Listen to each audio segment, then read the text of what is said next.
버리면 넘치게 채우신다라는 걸로 좀 말씀을 나누고 싶은데, 어느 집사님 한 분과 제가 이야기를 나눴어요. 주중에 이야기를 나눴는데 이분이 자기는 추위를 너무 많이 탄다는 거예요. 그런데 그 직장에서 업무가 바뀌면서 이게 찬바람 들어오는 곳에서 일을 하게 됐다는 거예요. 그전에는 이제 이게 사방이 막힌 곳에서 일을 좀 했는데 그래가지고 막 걱정이 되더라는 거예요. 겨울이 오면 난 추위를 많이 타는데 이것도 찬바람도 들어오는 데서 일을 하니까 이제 난 죽었다. 그래가지고 이분이 기도를 했다는 거예요. 하나님, 올겨울에 따뜻하게 해주세요. 따뜻하게 해주세요. 간절히 기도했대요. 하나님이 어떻게 하셨을까요?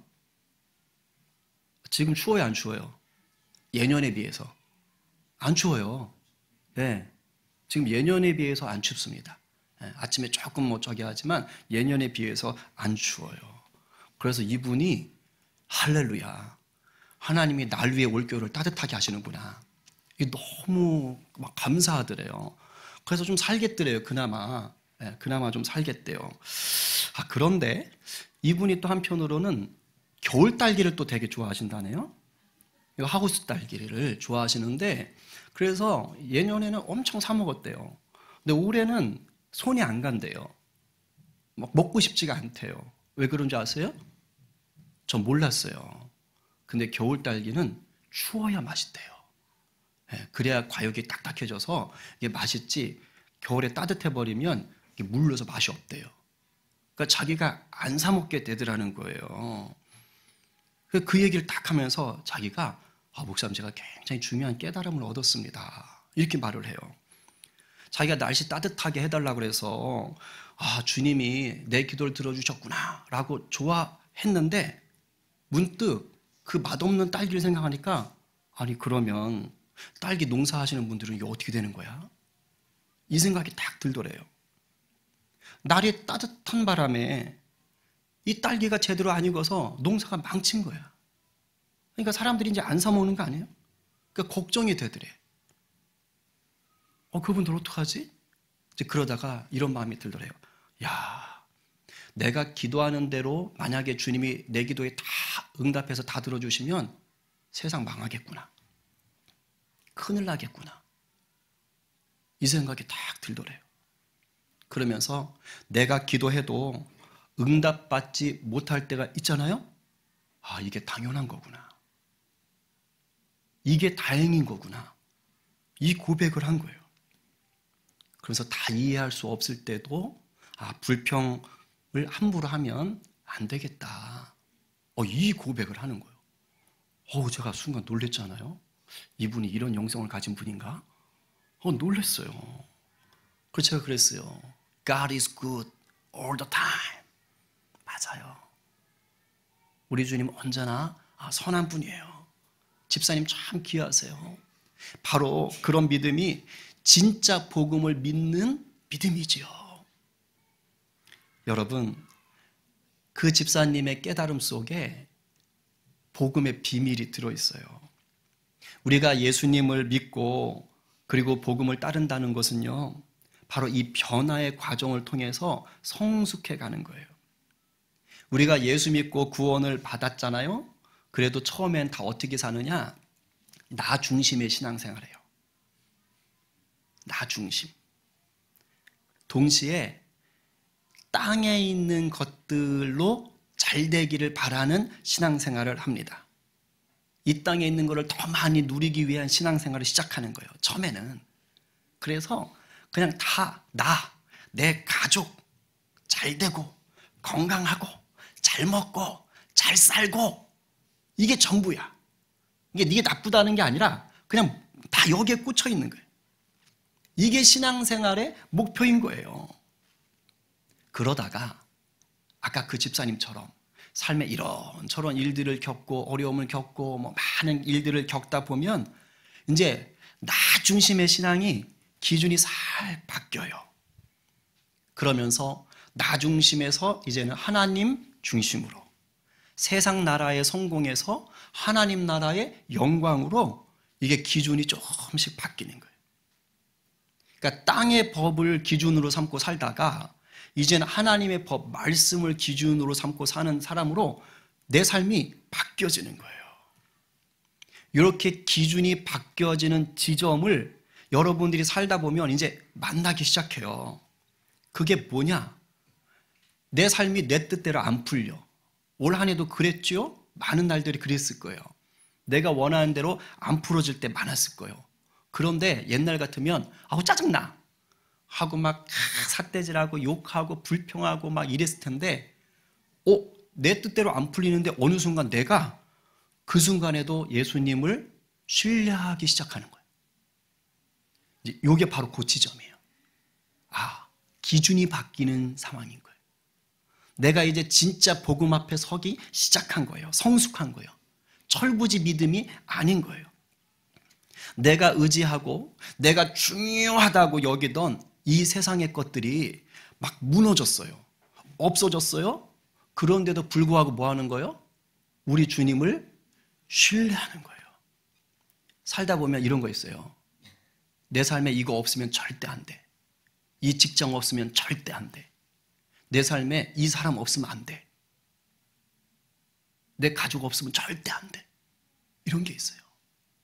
그거 없으면 난 끝장이야. 난 망해. 라고 생각할 때 있어요.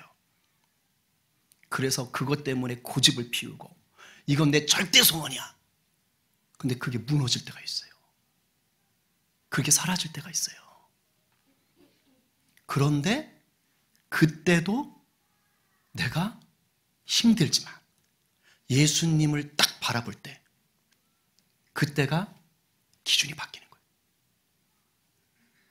그게 복음 앞에 서 있는 겁니다.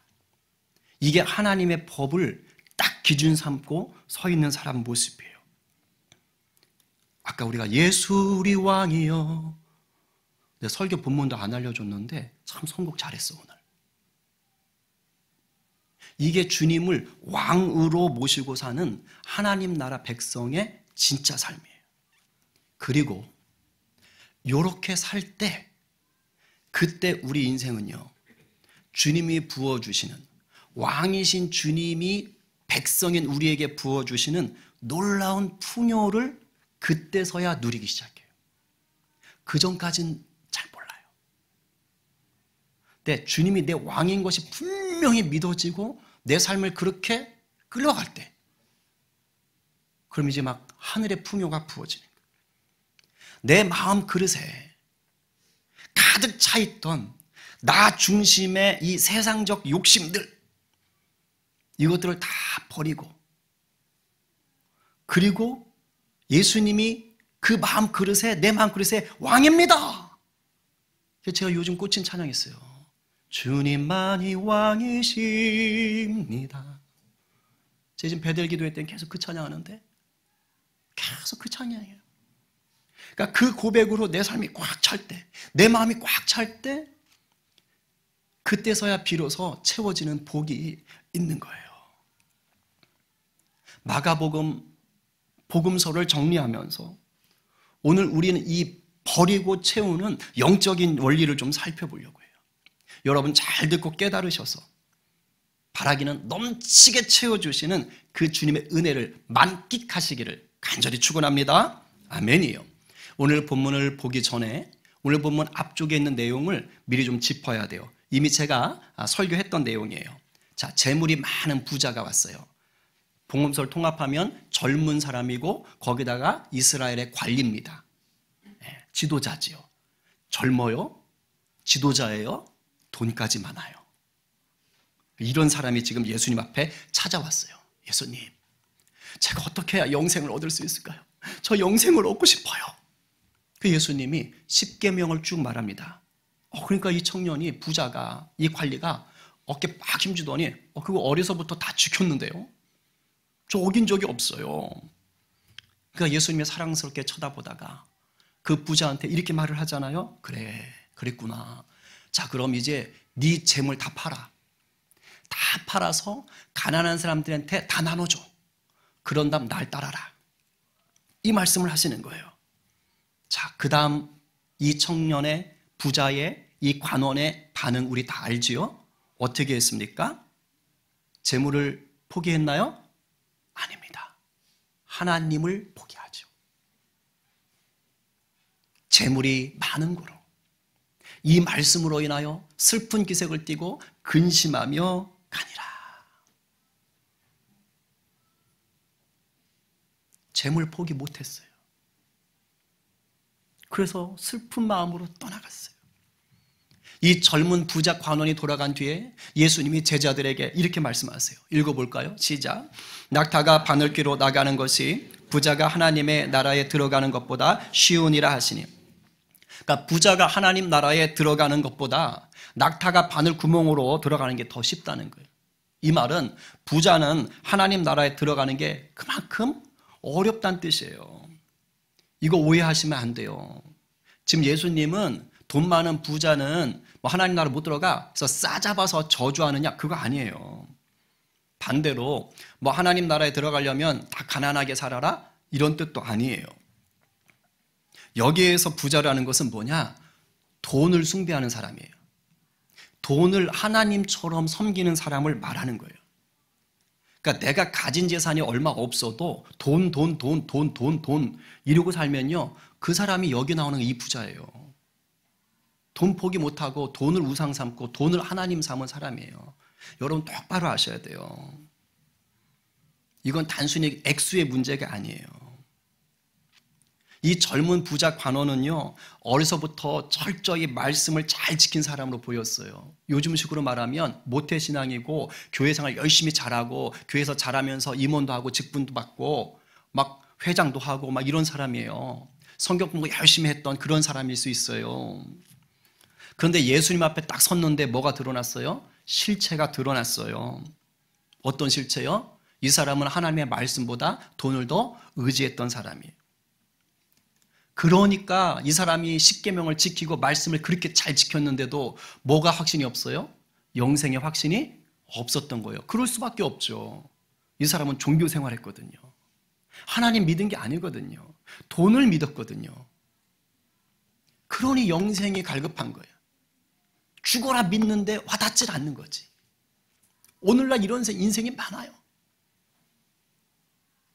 종교생활 열심히 하는데 마음의 평강도 없고 기쁨도 없고 확신도 없고. 왜? 하나님을 믿는 게 아닌 거예요. 정확히 따져보면. 그런데 이 상황을 딱 지켜보던 제자들 중에 베드로가 갑자기 뭔가 좀 자신만만한 어투로 예수님께 자랑 섞인 말을 툭 내뱉는 거예요. 그게 28절이에요. 읽어봅니다. 시작. 베드로가 여짜와 이르되 보소서 우리가 모든 것을 버리고 주를 따랐나이다. 여러분 조금 전에 그 사람 부자요 젊은이요 거기다 관리였던 이스라엘의 인싸 잘 나가는 지도층 모든 이스라엘 사람들이 부러워하는 바로 그 사람이 지금 예수님께 왔다가 어떻게 하는 거예요? 슬퍼하며 그냥 돌아갔거든요. 그걸 본 거예요.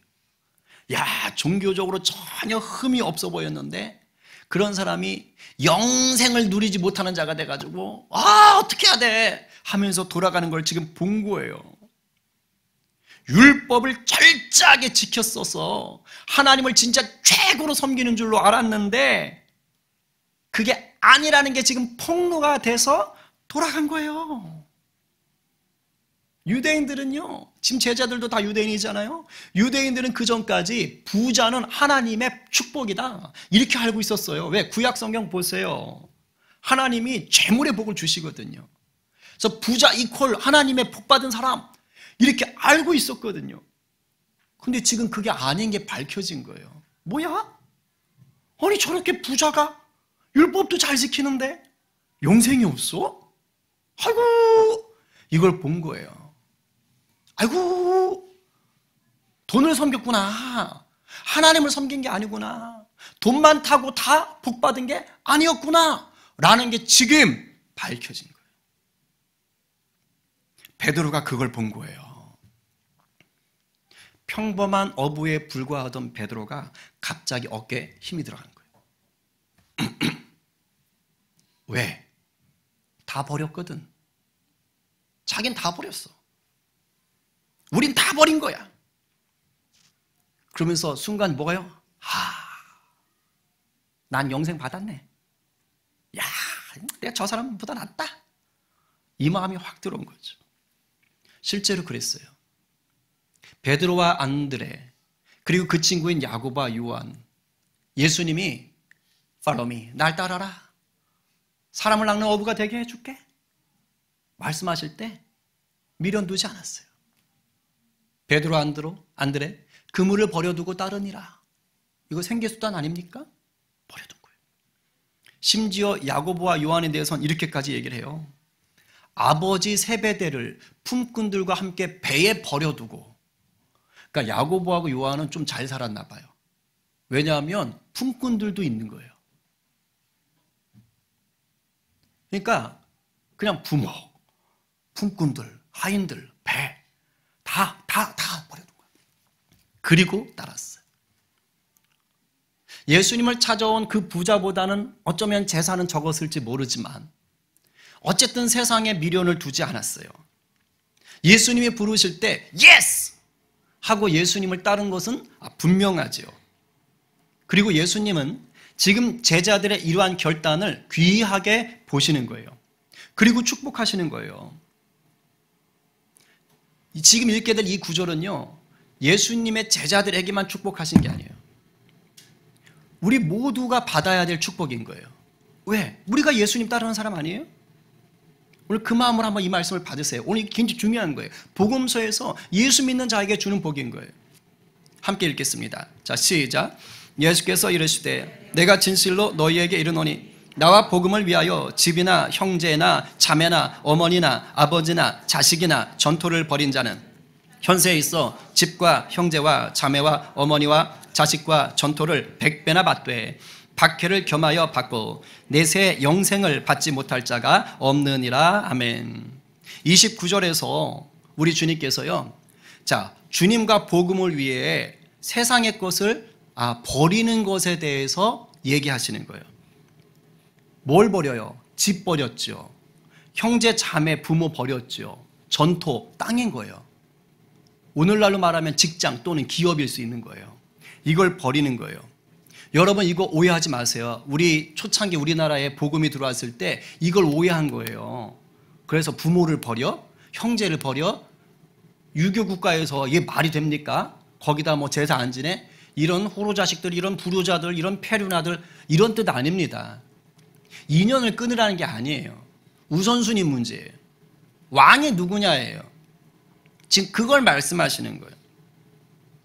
여기서 지금 말하는 이 집, 형제자매, 가족, 그 다음에 나에게 있는 그 기업 또는 재산, 이 모든 게 다 뭡니까? 우리가 이 세상 살면서 가장 의지하는 것들이에요. 그렇지 않아요? 가장 의지하는 거예요. 집, 가족, 재산, 우리 인생에서 얼마나 중요합니까? 얼마나 힘이 됩니까? 얼마나 그것 때문에 여러분들이 땀과 눈물과 시간을 투자하냐고요. 얼마나 자식 때문에 온 인생을 다 바치냐고요. 집 평수 늘리기 위해서 얼마나 그 고생을 하고, 뭐 평수 늘리는 것도 아니지. 요즘 하도 비싸니까. 그죠? 몇 억씩 그 대출 받아가지고 그거 갚느라고 허덕이고, 그래도 그거 하나 있어야 되겠다고 생각하고. 이게 우리 인생의 대부분 사람들의 인생 최고의 목적이 아닙니까? 지금 예수님 그 말씀하시는 거예요. 지금 예수님 말씀하시는 이런 것들을 버렸다는 것은요, 일반적으로 사람들이 이 세상 것으로 내가 왕 삼은 거예요. 집을 나의 왕 삼고, 나의 자녀를 나의 왕 삼고, 나의 부모를 나의 왕 삼고, 내게 있는 직장이나 나의 캐리어라든가 나의 재산을 왕 삼고 있던 거예요.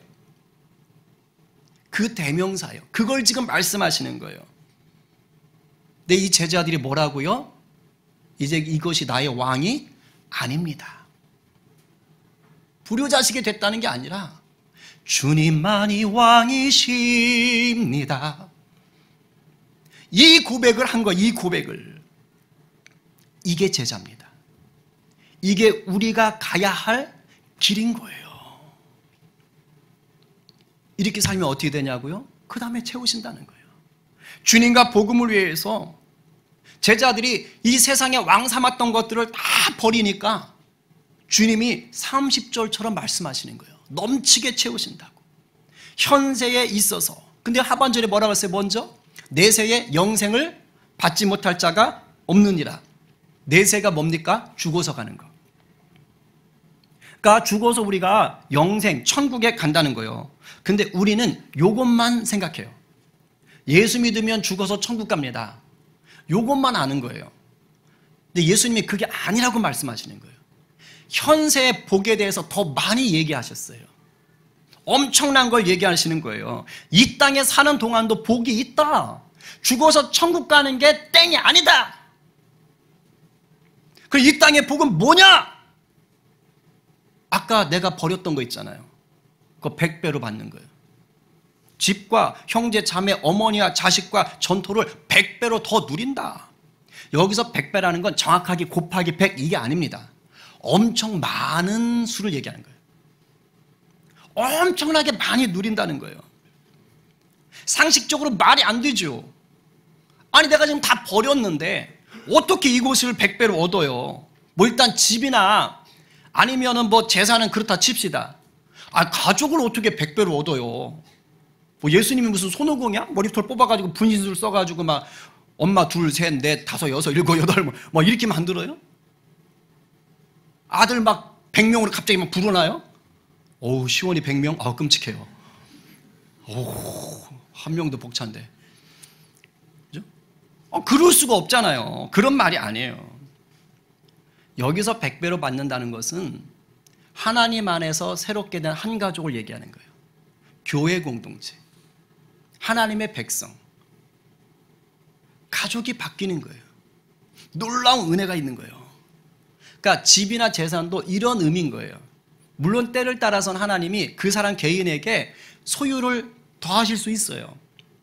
그러나 본문이 말하고 싶은 건 뭐냐면 하나님 나라 안에서 누릴 수 있는 재산인 거예요. 예수 잘 믿잖아요. 교회 생활 잘 하잖아요.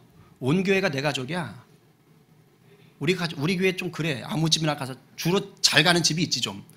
막 가가지고 막 자고 막. 그지?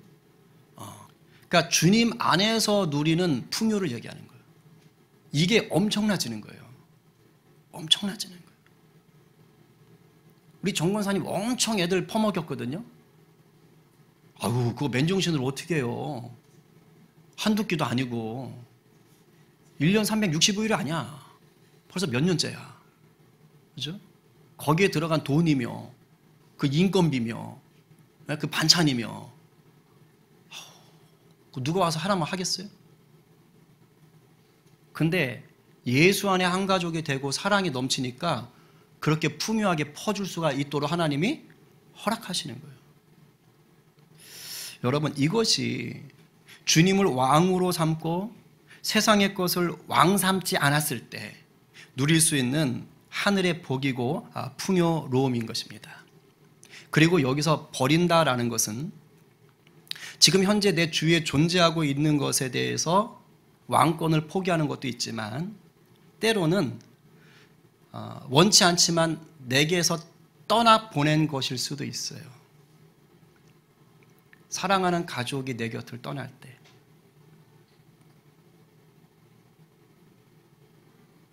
내가 정말 이거 없으면 안 돼 라고 귀하게 여겼던 어떤 물건이나 어떤 일터라든가 때로는 어떤 자기의 전공일 수도 있지요.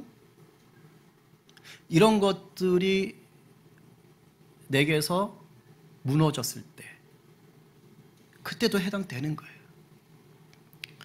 그런데 이렇게 잃어버리고 떠나보낼 때 너무 아프죠. 너무 슬프고 너무 괴롭죠. 고통이죠. 근데 이런 일들을 통해서 내가 이걸 왕 삼고 있었구나 라는 것을 깨닫고 다시 주님을 온전한 왕으로 붙잡을 수 있게 되면 그때요 우리 주님이 그것을 떠나보낸 잃어버린 그 빈자리요 넘치게 채우시는 거예요. 지금 이 말씀도 하시는 거예요. 어느 목사님 부부예요. 이제 남편은 군인 중령으로 이제 제대하셔서 지금 목사하셨고 아내가 이제 목회하신 분인데 이분들이 교인들하고 여름에 놀러 갔다가 그냥 두 아들을 한순간에 잃었어요.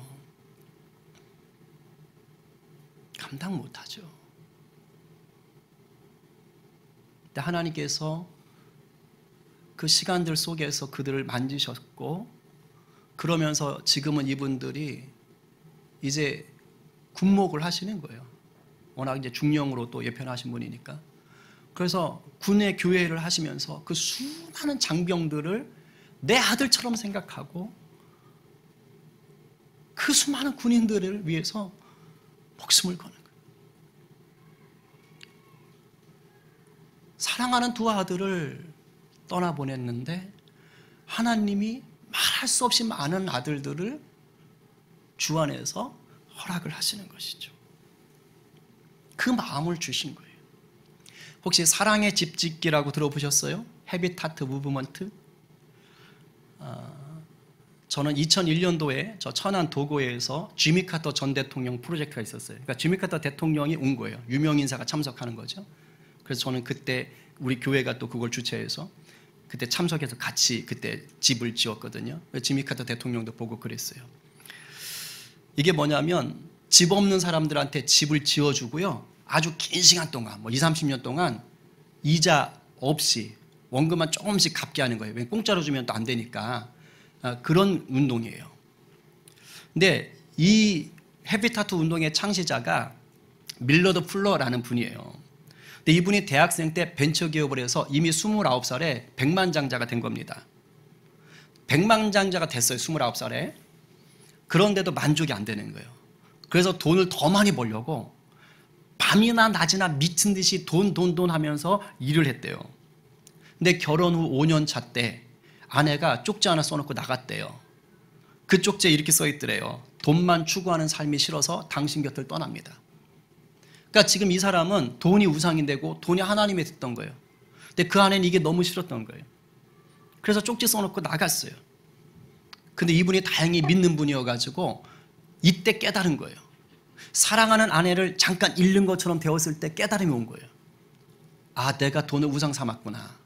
그리고 회개하고 아내한테 찾아가서 사죄하고 그리고 다시 돌아와서 어떻게 했느냐. 자기 전 재산을 다 파는 거예요. 그리고 집 없는 자들에게 집을 지어주는 이 헤비타트 운동을 시작한 겁니다. 헤비타트 운동은 지금도 합니다. 물론 이분들은 돌아가셨지요. 그러니까 이 부부가 74세에 돌아가셨는데 그때까지 11만 채의 집을 지었대요. 11만 채.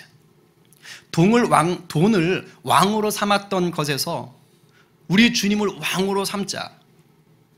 자기 집을 기꺼이 버릴 수 있는 담대함이 생겼고 자기 집 한 채 버렸더니 11만 채를 지어주는 풍요로움이 부어진 것입니다. 이게 복음의 능력이에요.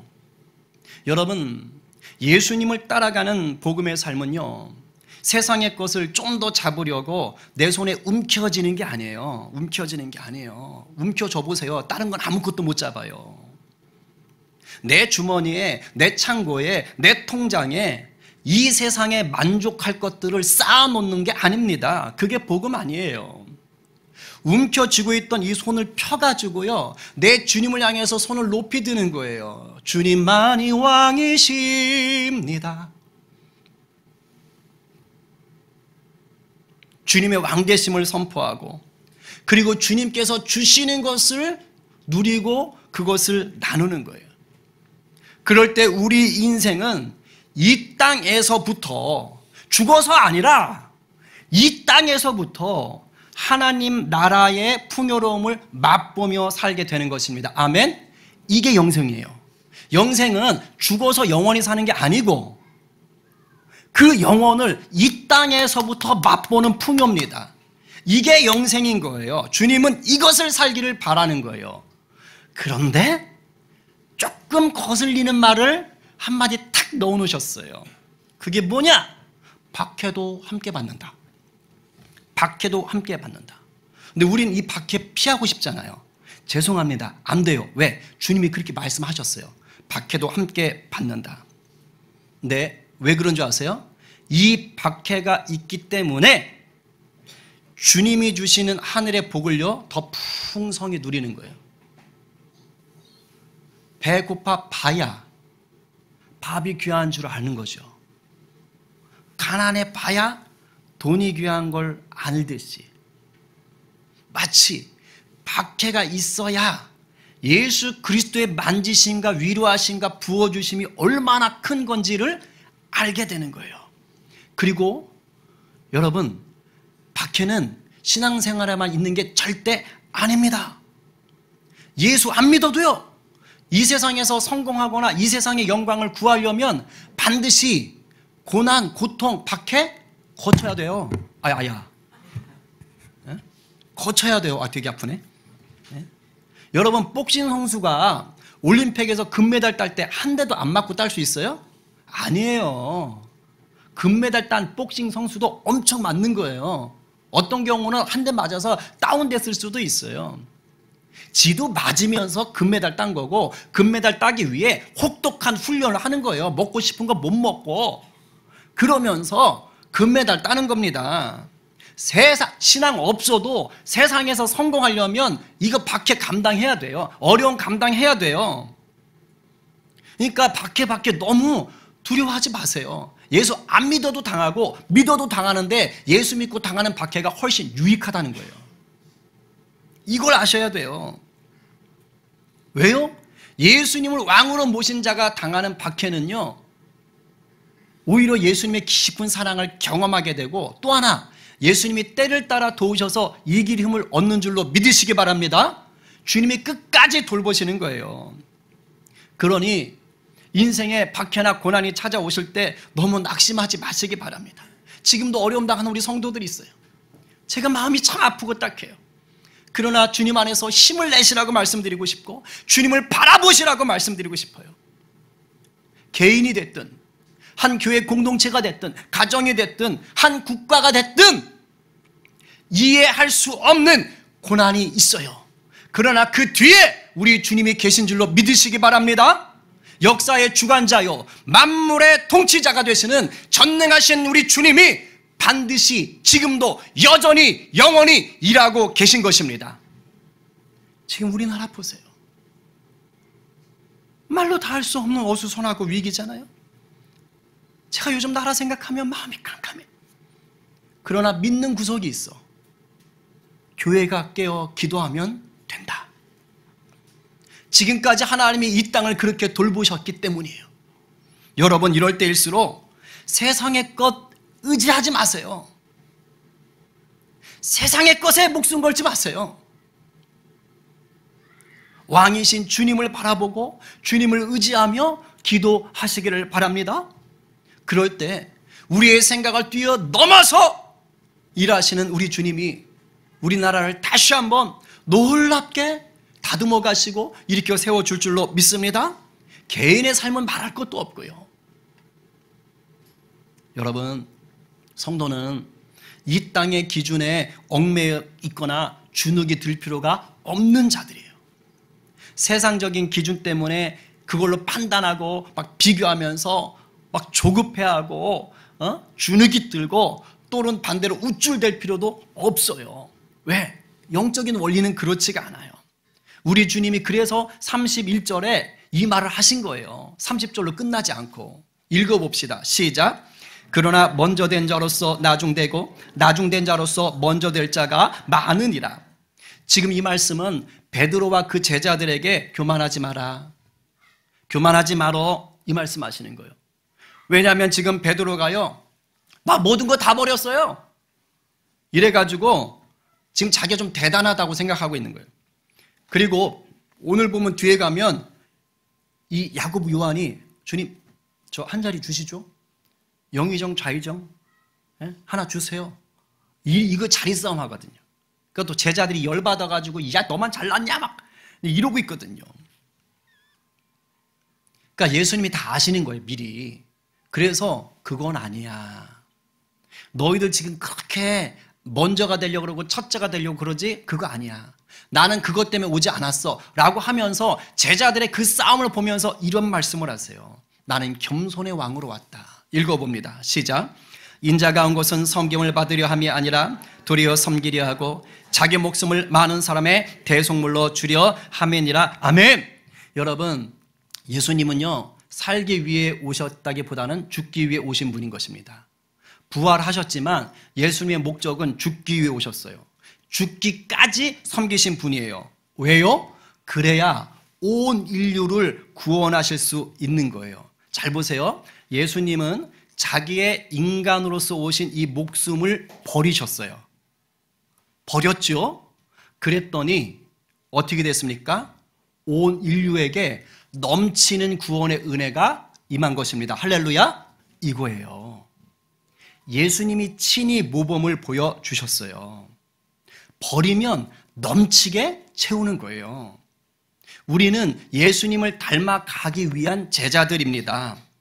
그러니까 뭘 닮아요? 높은 자리 그게 아니고요. 예수님의 이 겸손과 섬김을 담는 거예요. 예수님의 이 낮아짐이 우리 삶에 왕노릇하게 하셔야 되는 거예요.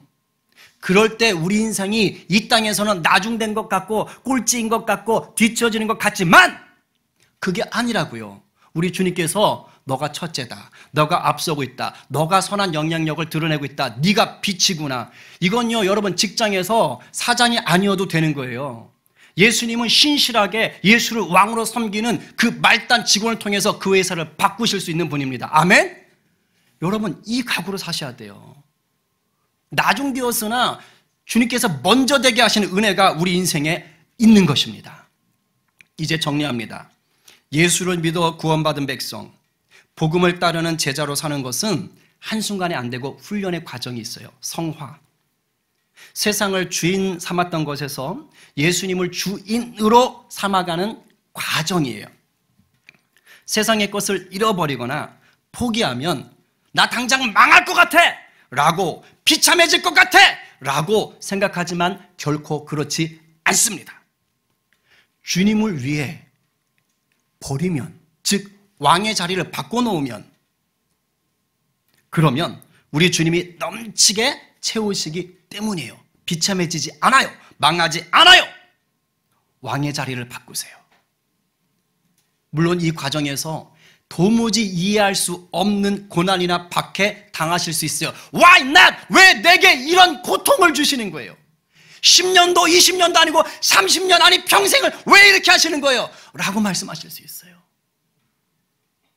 그럴수록 주님의 더 큰 풍요와 더 큰 은혜가 준비되고 있다는 것을 믿으시길 바랍니다. 그리고 예수 안 믿어도 고난과 박해는 찾아옵니다.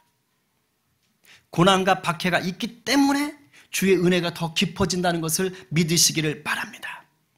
그러니 다 이해할 수 없을 때라도 그저 주님을 왕으로 모시고 따라가는 저와 여러분 되기를 소망합니다.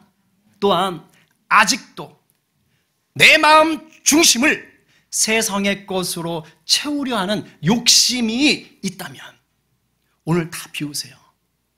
여러분이 왕 삼으려고 했던 그 집, 왕 삼았던 그 돈, 왕 삼았던 자녀, 왕 삼았던 부모 다 내려놓으세요. 주님만이 왕이십니다. 이 고백으로 여러분의 마음을 가득 채우기를 소망합니다. 그러면 여러분의 힘으로 도저히 채울 수 없었던 참된 평안과 안정과 기쁨이 여러분의 삶을 덮게 될 줄로 믿습니다. 오늘 누가 세상의 것을 왕 삼았던 것을 회개하고 세상보다 크신 주님을 온전한 왕으로 모셔드리겠어요? 오늘 누가 이해할 수 없는 현실 속에서도 왕 되신 주님의 섭리와 풍요를 신뢰하시며 잠잠히 주님을 따라가시겠습니까? 이 말씀 앞에 아멘으로 화답하며 주님만이 왕이십니다 고백하고 말씀 붙잡고 살기로 결단하는 저와 여러분 모두가 되기를 간절히 축원합니다. 아멘. 우리 말씀 기억하며 기도합시다.